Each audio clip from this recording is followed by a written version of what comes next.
ಪ್ರಿಯ ದೇವರ ಮಕ್ಕಳೇ, ದೇವರಿಗೆ ಸ್ತೋತ್ರ ಆಗಲಿ. ಈ ದಿನದ ದೇವರ ವಾಕ್ಯ ಏನಂತಂದರೆ ಕೀರ್ತನೆಗಳು 46ನೇ ಅಧ್ಯಾಯ 1ನೇ ವಾಕ್ಯ.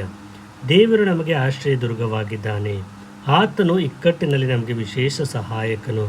ಆದುದರಿಂದ ಭೂಮಿಯು ಮಾರ್ಪಟ್ಟರೂ ಬೆಟ್ಟಗಳು ಸಮುದ್ರದಲ್ಲಿ ಮುಳುಗಿ ಹೋದರೂ ನಮಗೇನು ಭಯವಿಲ್ಲ. ಆಮೇನ್. ದೇವರಿಗೆ ಸ್ತೋತ್ರ ಆಗಲಿ. ದೇವರ ವಾಕ್ಯ ನಮಗೆ ಎಷ್ಟು ಧೈರ್ಯವನ್ನು ಕೊಡ್ತಾ ಇದೆ ನೋಡ್ರಿ. ದೇವರು ನಮಗೆ ಆಶ್ರಯ ದುರ್ಗವಾಗಿದ್ದಾನೆ, ಆತನ ಇಕ್ಕಟ್ಟಿನ ಸಮಯದಲ್ಲಿ ನಮಗೆ ವಿಶೇಷ ಸಹಾಯಕನಾಗಿದ್ದಾನೆ.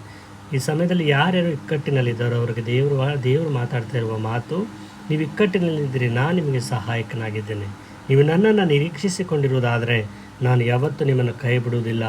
ನಾನು ನಿಮಗೆ ವಿಶೇಷ ಸಹಾಯಕನು, ನಾನೇ ನಿಮಗೆ ಆಶ್ರಯ ದುರ್ಗವಾಗಿದ್ದಾನೆ ಎಂಬುದಾಗಿ ದೇವರೇ ಹೇಳ್ತಾ ಇದ್ದಾರೆ.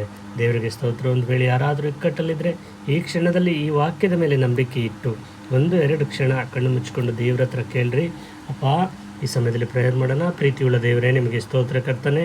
ಅಪ್ಪ, ಕೀರ್ತನೆ 46 ವಾಕ್ಯದಲ್ಲಿ ನೀವು ಹೇಳಿದ್ರಪ್ಪ, ಹೌದಿಸಪ್ಪ. ವಾಕ್ಯ ಹೀಗೆ ಹೇಳ್ತದೆ, ದೇವರು ನಮಗೆ ಆಶ್ರಯ ದುರ್ಗವಾಗಿದ್ದಾನೆ, ಇಕ್ಕಟ್ಟಿನ ಸಮಯದಲ್ಲಿ ಆತನೇ ವಿಶೇಷ ಸಹಾಯಕ ಎಂಬುದಾಗಿ ವಾಕ್ಯವಿದೆ. ದೇವರೇ, ನಾವು ಇಕ್ಕಟ್ಟಿನಲ್ಲಿದ್ದೇವೆ ದೇವರೇ.